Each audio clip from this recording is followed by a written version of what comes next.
Makes perfect sense. You're targeting people that are outside of the direct ideal customer profile, that are maybe decision makers above and around that person. But not all of us have a accolades background.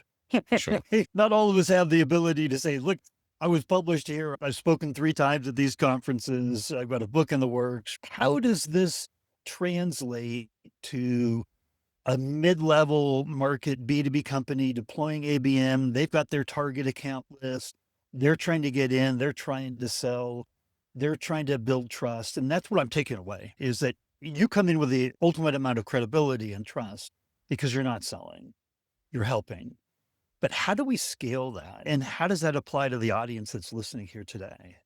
Yeah. And I think it's a really fair challenge because it's one thing that we've really struggled with is how do we scale me? It's been impossible. We haven't been able to do that. To a certain extent, the role I've got now and where I am with the awards and everything is almost by design. Some of it's been luck. I read a story about a guy working for Microsoft who did a similar role. And I went to the CEO and said, this is what I think I should do for Benefix. That's what we set about creating, was if I could boon my knowledge so much that I could sit in a room with somebody and convince them or just talk about their industry and their problems, then that get us a foot in the door, and might that lead to more, not just new business, but also cross-selling. We're a really successful relationship with lots of our customers where I'll go in and talk about a problem in the market or a problem they're facing and lead them down a path of saying, I think this product can really help. And we've taken a product from being not on their radar to on their radar. So you magic in revenue in that sense. But what we realized is, so first of all, some of the sales guys, it's just really about finding who is your subject matter expert, who is your equivalent of me in your organization that you can start to use and lean on. Give that person more time to be able to research your target industries, your target accounts. One really great example was a European utilities company had been with us as a long-standing customer for kind of 10 years or so.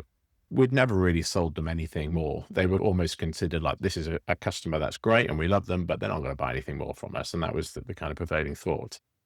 In the UK at the time, we were going through a fuel crisis, and in the media, there was all these fuel businesses, gas companies who were going out of business.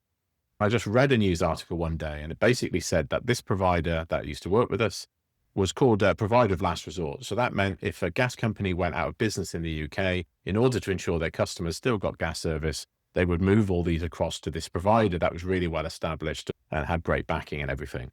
Immediately, I just thought, they're going to require a lot more customers. So how many more customers are they going to get? And it was about 350,000. I used that to reach out to them and said, look, you're getting a lot more customers in a very short space of time. That's going to put pressure on your people. That's going to put pressure on your contact centers. That's going to put pressure on your whoever's delivering gas to people's homes. And use that as an opportunity to reach out and say, look, this looks like it's going to be a challenging time for you.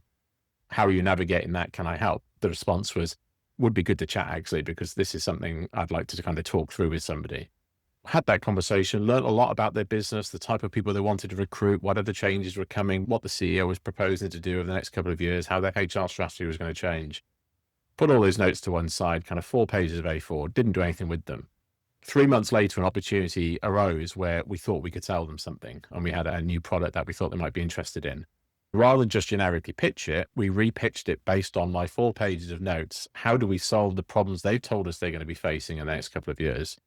And it ended up being kind of almost a 50% upsell opportunity, which they signed, and then also renewed contract with us for 5 years. And if they're listening, I think they're very happy with us and they were happy with the whole process. But that was a really good example. Salespeople don't really like this approach historically because it's a lot of upfront work, and that's the difficulty. You've got a contract, you've got to get a contract signed by the end of the quarter, you've got targets to hit, and taking 3 hours out of your day to really research and find out the best way to pitch this can be really difficult. But I find a lot of the work I do is very repeatable. You can take the same formats to a similar company experiencing the same challenges, and you can just go out and find them.